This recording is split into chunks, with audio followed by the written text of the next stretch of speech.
Hello friends, कैसे हैं आप? उम्मीद है आप सभी बहुत ही बेहतर तरीके से आने वाले बीपीएससी टीआरई 4 एग्जामिनेशन की तैयारी कर रहे होंगे। और बहुत बहुत स्वागत है आपका इजी मेंस चैनल पे। प्रैक्टिस सेट का 80 क्वेश्चन हम लोग कर चुके हैं। प्रैक्टिस सेट 2 में आपका फिर से बहुत बहुत स्वागत है।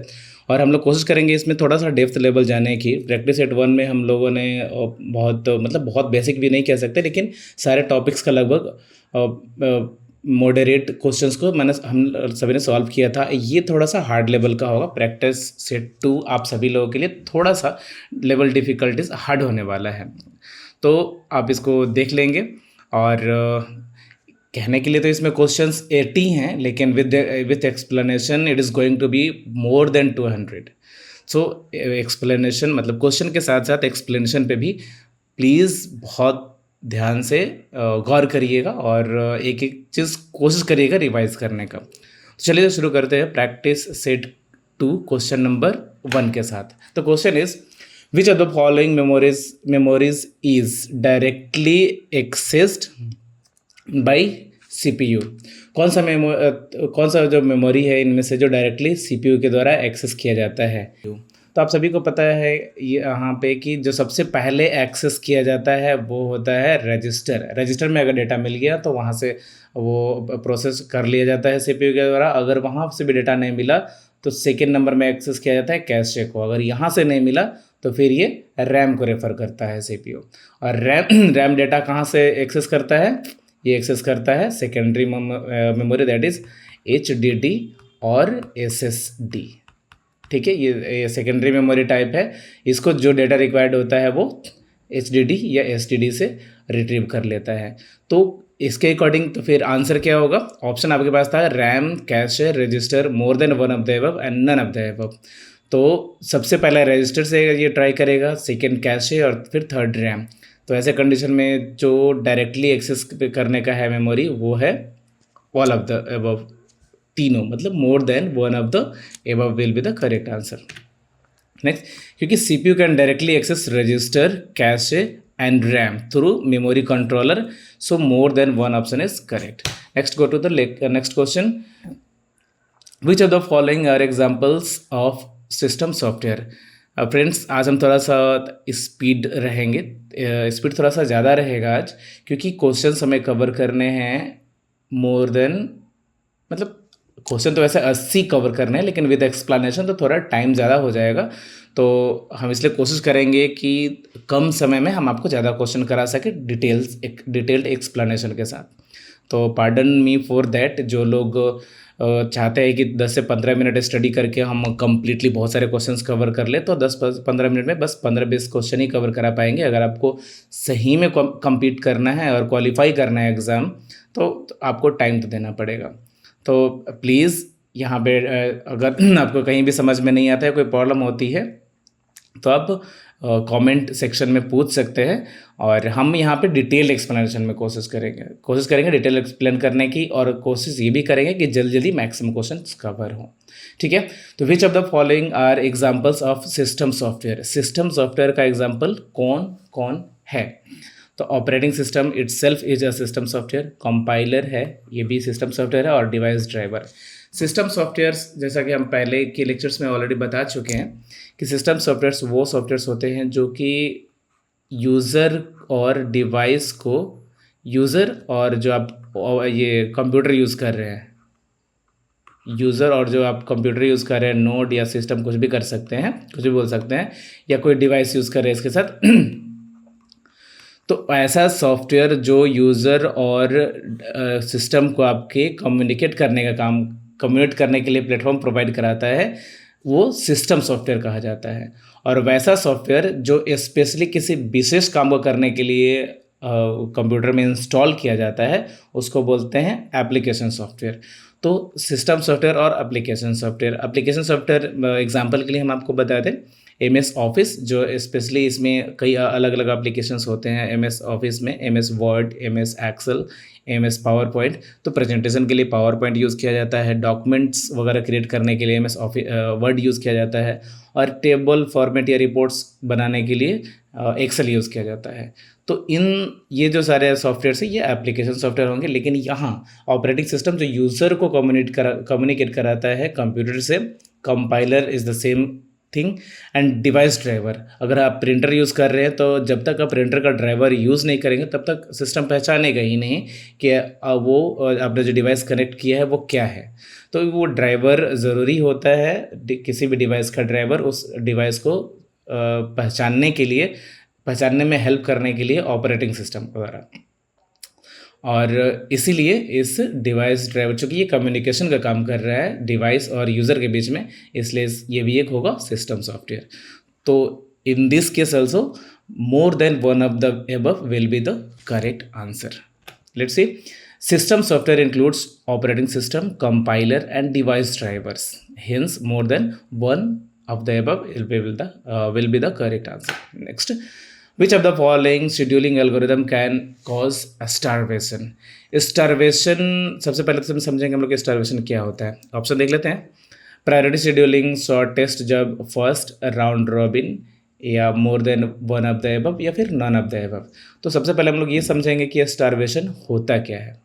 स्टारवेशन उस कंडीशन को कहते हैं जैसे अगर कोई हमारे पास एल्गोरिदम है और ये हमारा सीपीयू जो है प्रोसेस को एक्सेस कर रहा है, प्रोसेस यहाँ पे जा तो रहा है और यहाँ पे हम यूज़ कर रहे हैं जैसे शॉर्टेस्ट जॉब फर्स्ट। तो जो सबसे छोटा टास्क होगा वो सबसे पहले काम करेगा, लेकिन ऐसे कंडीशन में क्या होता है कि जो सबसे बड़ा टास्क होता है, बड़ा टास्क रहता है और बेचारी ये वेट कर रहा होता है कि जब छोटे छोटे टास्क कंपाइल कर दिए जाएंगे प्रोसेसर के द्वारा प्रोसेस कर दिए जाएंगे तब मेरी बारी आएगी। तो बड़ा वाला जो लंबा वाला टास्क होता है वो कई बार ऐसा सिचुएशन आ जाता है कि बहुत सारे शॉर्ट जॉब्स आने की वजह से इसको बहुत देर तक वेट करते रह जाना पड़ जाता है, और ऐसे कंडीशन में क्या हो जाता है, ये स्टारवेशन। इसी कंडीशन को बोलते हैं कि ये स्टारवेशन है। तो किस में हो सकता है? प्रायोरिटी शेड्यूलिंग में बिल्कुल पॉसिबल है, जिसका प्रायोरिटी ज़्यादा रहेगा और जिसका सबसे कम प्रायोरिटी रहेगा, बहुत कम रहेगा, तो उसको लंबे समय तक वेट करना पड़ सकता है। शॉर्टेस्ट जॉब फर्स्ट, इस केस का एग्जांपल हमने जस्ट लिया, ये भी पॉसिबल है। एंड राउंड रॉबिन में ये पॉसिबल नहीं है, क्योंकि राउंड रॉबिन में होता क्या है कि एक प्रोसेस को एक स्पेसिफिक टाइम दे दिया जाता है एग्जीक्यूट करने के लिए। अगर उस टाइम में वो एग्जीक्यूट किया तो ठीक है, otherwise another process will be processed by CPU। तो in this case again answer will be D, more than one of the above, क्योंकि ये और B will be the correct answer. Let's see, priority and shortest job first may delay some process indefinitely। तो इस case में starvation हो सकता है, but again round robin avoids starvation. Round robin चूँकि जैसा हमने जस्ट बताया कि ये स्पेसिफिक टाइम देता है सभी प्रोसेस को, अगर उस टाइम में वो एग्जीक्यूट हो गया तो ठीक, अदरवाइज अनदर प्रोसेस और next process will be executed by CPU। तो राउंड रॉबिन्स में स्टारवेशन नहीं होता है। Next, which of the following is necessary condition for deadlock? Deadlock के लिए नेसेसरी कंडीशन क्या है? तो डेडलॉक के लिए जो सबसे ज़्यादा मतलब डेडलॉक के लिए आप सभी को पता है कुछ कंडीशंस होने ज़रूरी हैं। तो कौन से कंडीशंस होने डेडलॉक के लिए बहुत ज़रूरी हैं? सबसे पहला कंडीशन होता है इसमें म्यूचुअल एक्सक्लूसन, दूसरा होता है होल्ड एंड वेट, तीसरा होता है सर्कुलर वेट, एंड फोर्थ होता है नो प्रीम्पशन। यहाँ पे फोर्थ वाला नहीं दिया हुआ है, यहाँ नोट डाउन कर दे रहे, नो प्रीम्पशन। ये चार कंडीशंस होते हैं, अगर ये चार कंडीशंस एग्जिस्ट कर रहे हैं तो वो डेडलॉक हो सकता है, मतलब डेडलॉक हो जाएगा, चांसेस हैं। तो यहाँ पे तो ऑलरेडी 3 दिया हुआ है, तो here also more than one of the above will be the correct answer. यहाँ देख सकते हैं आप सभी, अगर डेडलॉक्स के 4 कंडीशन कौन कौन है? Mutual exclusion, no preemption, hold and wait and circular wait. अगर ये सभी इसमें से कोई भी मतलब ये सभी अगर फॉल्स हुए तो डेडलॉक नहीं होगा। लेकिन अगर ये सबसे पहले एग्जांपल लेते हैं, अगर म्यूचुअल एक्सक्लूसन है, ट्रू है, तब तो फिर ये डेडलॉक की तरफ जाएगा, और अगर फॉल्स है तो ये जाएगा डेडलॉक, नो डेडलॉक की तरफ जाएगा। अगेन नो प्रिम्पशन, ये जाएगा डेडलॉक की तरफ अगर ट्रू है तो, और प्रिम्पशन है तो वैसे कंडीशन में नो डेडलॉक की तरफ जाएगा। इसी तरह से hold and wait and circular wait का भी सेम कंडीशन है। तो ये 4 कंडीशंस जो हैं ज़रूरी हैं ओएस में डेडलॉक होने के लिए। Let's see permanent stalemate between threads, all listed are necessary deadlock conditions. अच्छा, डेडलॉक होता क्या है? ए परमानेंट स्टेलमेट मतलब डिले, या यूँ कहे कि स्टेलमेट का मतलब होता है अवरोध या बाधा, अवरोध या बाधा। तो एक ऐसा अवरोध या ऐसा बाधा जो कि थ्रेड को हमेशा के लिए मतलब ऐसा कंडीशन जो थ्रेड को हमेशा के लिए बाधित कर देता है या अवरोध कर देता है, तो उसको बोलते हैं हम लोग डेडलॉक। ठीक है, और डेडलॉक कंडीशन कब क्रिएट होता है? जब जितना भी दिया हुआ है ये 3, 1, 2, 3 और इस लास्ट में मैंने लिखा था नो प्रिम्पशन, यहाँ पे चारों मैंने दे दिया हुआ है। अगर आप चाहें तो यहाँ से भी नोट करके याद कर सकते हैं रिवीजन के लिए। All listed are necessary deadlock conditions, deadlock needs all 4 Coffman conditions. ठीक है, next, which of the following is true about primary key? Primary key के लिए क्या सही है? It can not be null, it must be unique, it identifies each record. तो actually यही है कि प्राइमरी की जो होता है वो कभी नल नहीं हो सकता। इट मस्ट बी, ये यूनिक भी जो होना ज़रूरी है इसका, और ये इच रिकॉर्ड को आइडेंटिफाई करता है। तो हेंस और more than one of the above will be the correct answer here as well. Primary key is unique, not null, and identifies records. Let's go to the next question. Which normal form removes transitive dependency? कौन सा normal form जो है transitive dependency को remove करता है? तो correct answer होगा यहाँ पे थर्ड। 3NF जो होगा वो ट्रांजिटिव डिपेंडेंसी को रिमूव करता है। तो 1NF से क्या होता है, 2NF से क्या होता है? Let's see to the next slide, that is किससे क्या होता है। अननॉर्मलाइज्ड जो फॉर्म होता है, ये मतलब पहले डाटा तो हमारे पास एक टेबल पहला ऐसा है कि जो अननॉर्मलाइज्ड फॉर्म है। तो फर्स्ट जब नॉर्मलाइज करेंगे तो क्या करेगा ये? Remove repeating groups. जो अगर हम पहले अननॉर्मलाइज्ड को रिमूव कर देंगे रिपीटिंग ग्रुप्स को, तो ये हो जाएगा फर्स्ट 1NF। और अगर पार्शियल डिपेंडेंसी को हटाना है तो उसके लिए हमको 2NF करना पड़ेगा। ये दोनों साथ साथ अगर रिमूव करना है रिपीटिंग ग्रुप्स को, और उसके बाद पार्शियल डिपेंडेंसी को हटाना है, और साथ साथ फिर ट्रांजिटिव डिपेंडेंसी को हटाना है, तो उसके लिए हमको करना पड़ेगा 3NF। तो 3NF का हमारा सवाल था कि 3NF करता क्या है।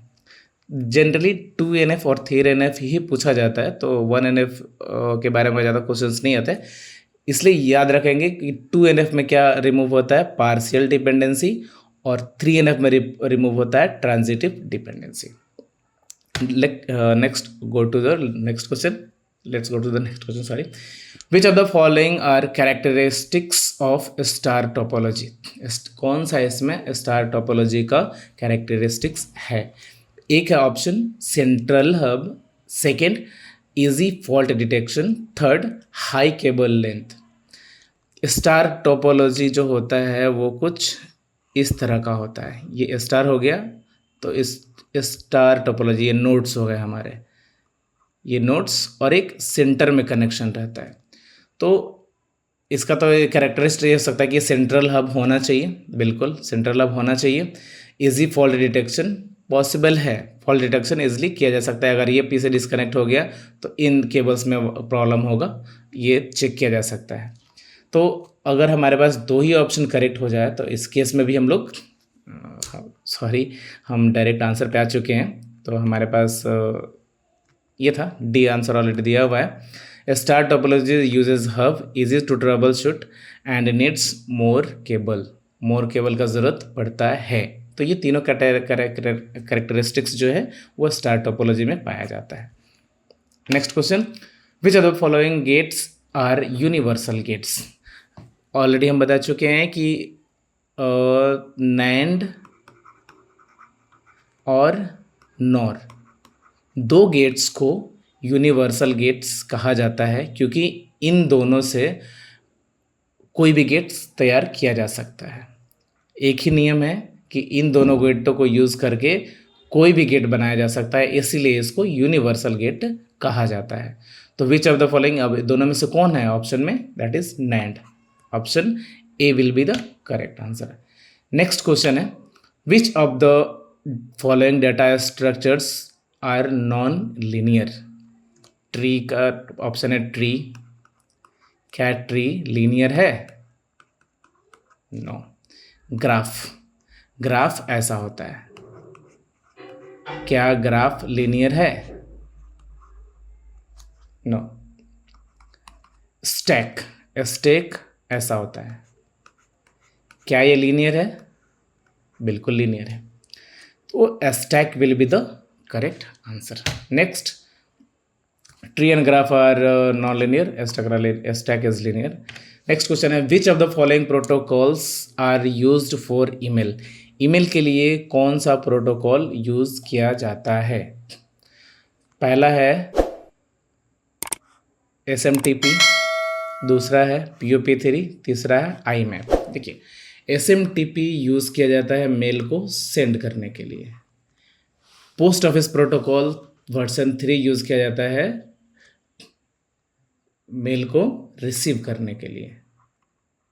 और IMAP का भी, IMAP और पोस्ट ऑफिस प्रोटोकॉल 3 का जो यूज़ होता है ये रिसीव करने के लिए। तो मेल के लिए ये पूछ रहे सीधे, ईमेल के लिए कौन सा प्रोटोकॉल यूज होता है? तीनों प्रोटोकॉल यूज होता है। More than one of the above will be the correct answer. SMTP का फुल फॉर्म होता है सिंपल मेल ट्रांसफर प्रोटोकॉल। याद रखने के लिए आप नोट कर सकते हैं इसको। POP3 post office protocol version 3, IMAP internet message access protocol. Next question है, which of the following are volatile memory. Volatile memory वो होते हैं जिनका पावर ऑफ, अगर पावर कट गया तो डेटा भी लॉस। नॉन वॉलेटाइल मतलब पावर कट जाने के बाद भी डेटा स्टोर रहता है। तो कौन है वैसा मेमोरी? रैम। कौन सा वॉलेटाइल मेमोरी है? तो रैम होगा, क्योंकि डेटा लॉस हो जाता है इसमें से। कैश है, इसका भी डेटा लॉस हो जाता है। रजिस्टर, इसका भी डेटा लॉस हो जाता है। तो more than one of the above will be the correct answer. RAM, cache and register lose data when power is off. Next, which of the following languages are low level languages. कौन सा language low level language है? Machine language, assembly language, C language, more than one of the above और none of the above. Low level language का category क्या होता है? Low level language का category होता है, ये क्या करता है, मशीन लैंग्वेज में लिखा जाता है। और हाई लेवल इंग्लिश में लिखा जाता है। ये मशीन को ही समझ में आता है और हार्ड टू राइट, डिफ़िकल्ट है लिखना, और ये इजी टू राइट है। तो मशीन लैंग्वेज जो होता है ऑलरेडी बता रहे कि लो लेवल लैंग्वेज होगा। असेंबली लैंग्वेज भी है जो इंग्लिश में नहीं लिखा जाता, ये मशीन लैंग्वेज में लिखा जाता है, तो इसलिए ये भी होगा लो लेवल लैंग्वेजेस। तो अगेन हालांकि सी लैंग्वेज हाई लेवल लैंग्वेज है, ये इंग्लिश में लिखा जाता है और इजी टू राइट है। तो ऐसे केस में भी आंसर होगा आपके पास ए और B, that is more than one of the above. Machine and assembly are low level, some syllabi also treat C as middle level, so more than one fits। ठीक है। कुछ syllabus जो कुछ syllabus में दिया जाता है कि C जो है ना तो हाई लेवल है ना लो लेवल है, वो मिडिल लेवल का है। तो कभी कभी लो लेवल में भी काउंट हो जाता है और हाई लेवल में भी, तो इसको मिडिल लेवल में माना जाता है। और इसलिए वैसे भी अगर इसको अगर हम हाई लेवल लैंग्वेज भी मान लें तो भी मोर than one of the above will be the correct answer. Next, which of the following is not a function of OS। निम्न में से कौन एक OS का फंक्शन नहीं है? OS तो मेमोरी मैनेजमेंट करता है, प्रोसेस शेड्यूलिंग भी ओएस करता है, लेकिन डेटा इनक्रिप्शन ये तो नेटवर्क के द्वारा किया जाता है, नेटवर्किंग में होता है ये, तो ये ओएस का काम नहीं है। तो ऐसे कंडीशन में क्या होगा answer, C will be the correct answer. Memory and process management are OS functions but data encryption is not core OS function. ये कम्प्लीटली ओएस का फंक्शन नहीं है। इनक्रिप्शन के लिए अदर एप्लीकेशंस से अदर एप्लीकेशंस का भी यूज़ किया जाता है। Which are the following are types of key in database. कौन कौन सा जो है डेटाबेस मैनेजमेंट सिस्टम में DBMS में टाइप्स ऑफ कीज़ हैं। प्राइमरी की है, फॉरेन की है, कैंडिडेट की ऑब्वियस है।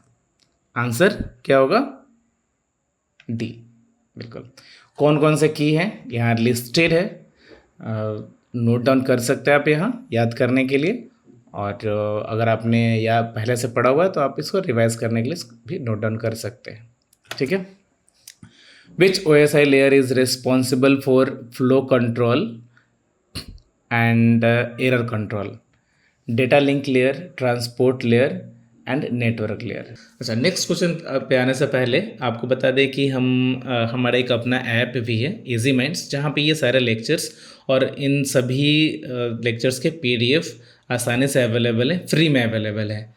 आप ऐप डाउनलोड करेंगे तो वहाँ पे आपको पे करने के लिए बोलेगा 499, लेकिन फ़िलहाल अभी सारे कंटेंट्स फ्री हैं। आप बिना पे किए भी सारे कंटेंट्स को एक्सेस कर सकते हैं, वहाँ से देख सकते हैं। ऐप को डाउनलोड करने के लिए आप हाई मैसेज कर सकते हैं, दिए गए नंबर पे हाई करेंगे तो उधर से ऐप डाउनलोड करने के लिए लिंक आ जाएगा। लिंक भी ये है, ये QR कोड को स्कैन करके भी आप ऐप डाउनलोड कर सकते हैं। तो डेटा लिंक लेयर जो है वो एरर कंट्रोल करता है, ट्रांसपोर्ट फ्लो कंट्रोल। कई बार ट्रांसपोर्ट लेयर में भी एयर कंट्रोल का चर्चा होता है, तो ऐसे कंडीशन में हमारे पास डेटा लिंक और ट्रांसपोर्ट दो ऑप्शंस आ रहे हैं, इसलिए more than one of the above will be the correct answer. Next, which Boolean laws are valid. कौन सा लॉ जो है वो वैलिड है। De Morgan's law, Boolean's law कौन कौन से होते हैं, तो उसमें डी मॉर्गन्स लॉ भी वैलिड है, आइडेम्पोर्टेंट लॉ भी होता है, कॉम्प्लीमेंट लॉ भी होता है, more than one of the above.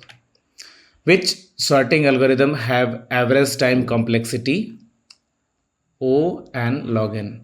इसके लिए आप लोगों को एक टाइम कॉम्प्लेक्सिटी का चार्ट है, हम नेक्स्ट स्लाइड में हमने यहाँ दे दिया हुआ है, ये आपको याद करना पड़ेगा। अगर आप उसको एक दो बार याद कर ले या ध्यान से देखें, अगर कोई शॉर्ट बनता है, कोई शॉर्ट ट्रिक बनता है तो प्लीज़ बना लें, क्योंकि ये मेमोराइज़ कर जाना या रट्टा मार लेना इतना आसान नहीं हो पाता, और कई बार रट्टा मारा हुआ चीज़ आदमी भूल जाता है।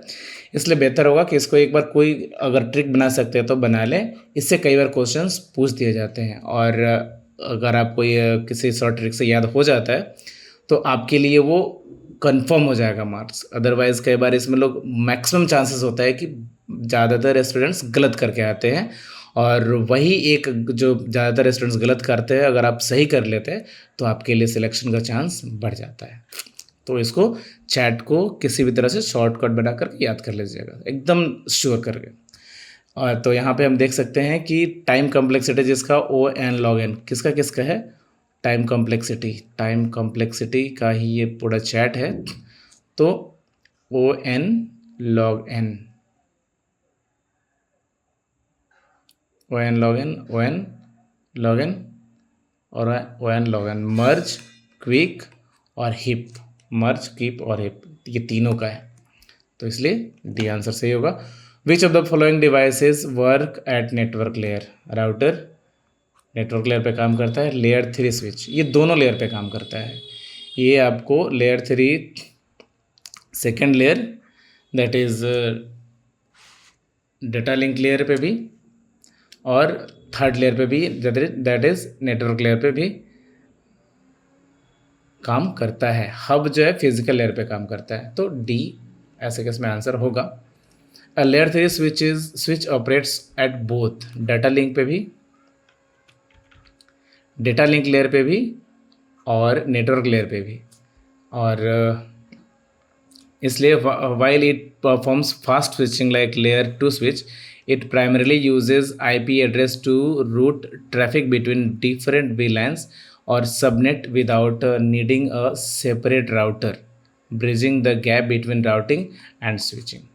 थोड़ा सा एडवांस लेवल होता है, लेवल डेटा लिंक लेयर 2 का जो स्विच होता है उसे थोड़ा सा एडवांस होता है, इसको ट्रैफिक मैनेजमेंट आता है, इसकी वजह से इसका यूज़ कई बार नेटवर्क लेयर में भी कर लिया जाता है। तो इस वजह से आंसर क्या होगा, डी, दैट इज़ राउटर भी होगा और लेयर 3 स्विच भी होगा।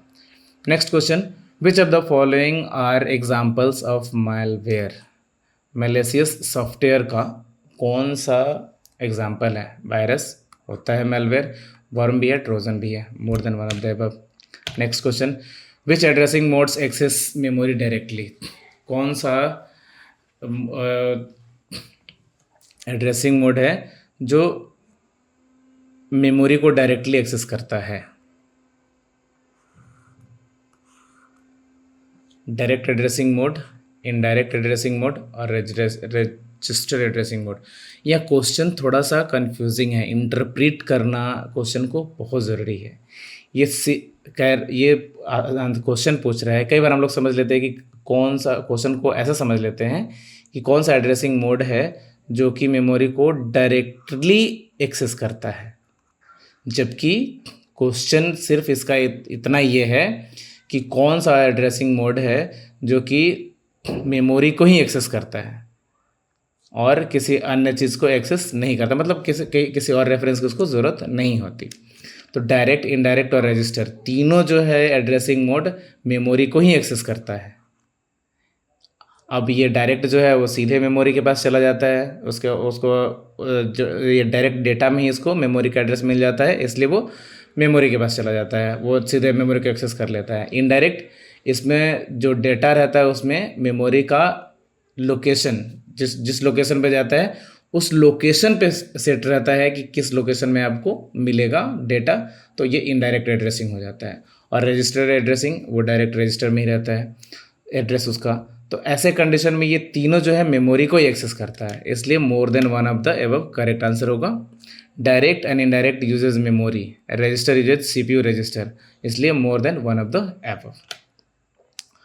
विच of the following are non volatile memory? कौन सा इसमें नॉन वॉलेटाइल मेमोरीज हैं?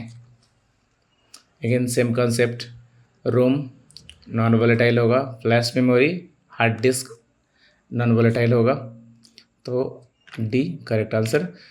Next, which SQL commands are DDL commands? Commands इसमें कौन सा कमांड्स DDL कमांड्स है? Create, second alter, drop. तो create and drop are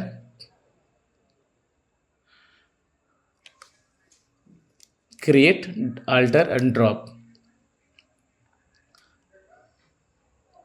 DDL का फुल फॉर्म होता है डेटा डेफिनेशन लैंग्वेज। तो DDL जो है वो डिफाइन करता है, मतलब ड्रॉप, और इसका मतलब 5 कमांड्स जो होते हैं 5 अलग अलग तरह के होते हैं। तो 5 कौन कौन से होते हैं? ये लिस्टेड, ये मैंने पिछले वीडियो में लिस्टेड कर दिया था, इसलिए यहाँ पे डालना वो भूल गया। ठीक है, आप लोग पिछला जो वीडियो था उसको जाके वॉच कर सकते हैं, क्वेश्चन नंबर लगभग यही रहता है। ये क्वेश्चन जो है इसमें दिया हुआ है कि क्रिएट, अल्टर और ड्रॉप, ये तीनों जो है DDL कमांड्स है। एक बार उसको चैट देखना बहुत ज़रूरी है ताकि आप बाकी कमांड्स को भी यूज़ कर सकें, आप याद कर सकें।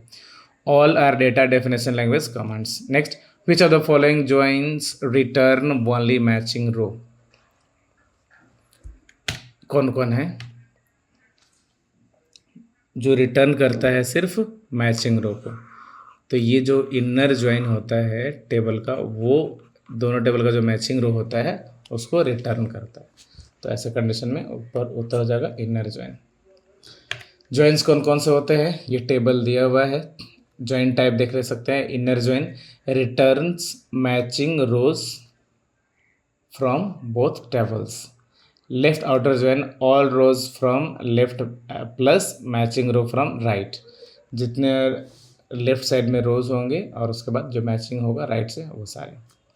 Right outer, all rows from left, all rows from right and matching rows from left. Full outer, all rows from both tables. Cross join, Cartesian product and self join, table join with itself. और भी joints होते हैं जो derived किए गए हैं इन main type से, तो इसको आप एक बार देख लीजिएगा. नेक्स्ट क्वेश्चन पे जाते हैं. Which of the following which of the following traversals are stack. Traversals use stack. कौन सा ट्रावर्सल जो है स्टैक यूज करता है? Depth first search, in order traversal और प्री ऑर्डर ट्रावर्सल. कौन सा ट्रावर्सल जो है स्टैक को यूज करता है? कौन सा ट्रावर्सल स्टैक डेटाबेस यूज करता है? तो डेप्थ फर्स्ट की जब बारी आती है तो ये डेप्थ की बात कर रहा है. इन ऑर्डर ट्रावर्सल में भी होता है कि जब हमारे पास ट्री है तो ट्री में अलग अलग लेयर होते हैं, और जब हम इन ऑर्डर ट्रावर्सल करते हैं तो ये नीचे से शुरू करते हैं और फिर ये ऊपर जाते हैं और फिर यहाँ ऐसे ट्रावर्स करते हैं. ये इसका ट्रावर्सल होता है. नेक्स्ट है प्री ऑर्डर. ऐसे केस में भी प्री ऑर्डर में भी क्या होता है कि हम लोग शुरू करते हैं सबसे लो लेवल से. अलग अलग लेवल होता है इसमें और लो लेवल शुरू करते हैं. तो कुल मिला के यहाँ पे हमको ये देखने मिल रहा है कि हम लोग जो भी एक ट्रावर्सल कर रहे हैं वो एक लेयर में कर रहे हैं, और लेयर कहाँ बनता है? स्टैक में.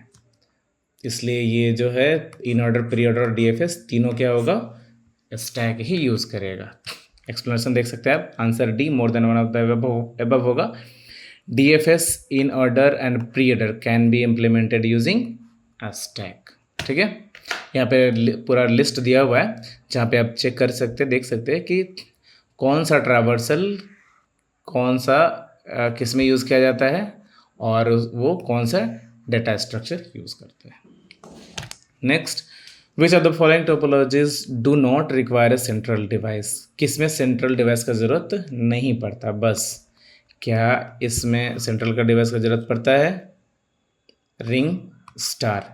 रिंग, क्या इसमें सेंट्रल डिवाइस की ज़रूरत पड़ता है? स्टार, क्या इसमें सेंट्रल डिवाइस की ज़रूरत पड़ता है? इसमें नहीं पड़ता, इसमें भी नहीं पड़ता. इसमें चूँकि ये सेंट्रल डिवाइस, ये सेंटर है और बाकी सारे पीसीस कनेक्टेड यहाँ रहते हैं, इसलिए इसको सेंट्रल डिवाइस का ज़रूरत पड़ता है. तो only C will be the correct answer. Sorry, I am very sorry. यहाँ पे पूछ रहा है डू नॉट रिक्वायर. किसको रिक्वायर्ड नहीं होती है सेंट्रल डिवाइस? तो यहाँ पे बस को नहीं होती, साइकिल को नहीं होती. तो वैसे केस में क्या होगा आंसर? बस एंड रिंग दोनों. बस को भी नहीं होती और रिंग को भी नहीं होती. तो ऐसे केस में दोनों आंसर होगा. That is why D will be the correct answer. अगर पूछ रहा होता कि रिक्वायर तो सी होता. Next, which are the following statements about cache memory are true. Cache memory का मामले में बारे में कौन सा स्टेटमेंट सही है? फास्टर देन रैम होता है, स्मॉलर देन रैम होता है, it is costlier than RAM होता है. इसलिए D will be the correct answer. Which are the following are properties of binary search tree. Binary search tree का कौन सा प्रॉपर्टी है? बाइनरी सर्च ट्री कैसा होता है? बाइनरी सर्च ट्री के लिए हमेशा एक स्ट्रक्चर याद रखने की ज़रूरत ये है कि इसके लेफ्ट साइड में हमेशा स्मॉल वैल्यू होता है और राइट साइड में हमेशा ग्रेटर वैल्यू होता है, मतलब बड़ा वैल्यू होता है. तो क्वेश्चन देख लीजिए. Root left subtree less than root सही है. Right sub tree greater than root ये भी सही है. In order traversal gives sorted data. बिल्कुल, अगर सामने हम करेंगे तो सबसे छोटा सबसे पहले और सबसे बड़ा सबसे बाद में आएगा, तो ये सॉर्टेड डेटा देगा. The correct answer. Next question, which of the following are advantages of mesh topology. कौन सा मेश टोपोलॉजी का एक एग्जाम्पल है? High reliability, easy fault isolation, high security. ये all threes are the advantage of mesh topology. That is my answer D. ये पूरा list दिया हुआ है मेश टोपोलॉजी का क्या क्या बेनिफिट होता है. You can read it out from here and keep it in your mind for exam purpose. Next question. Which of the following are true about IPv6?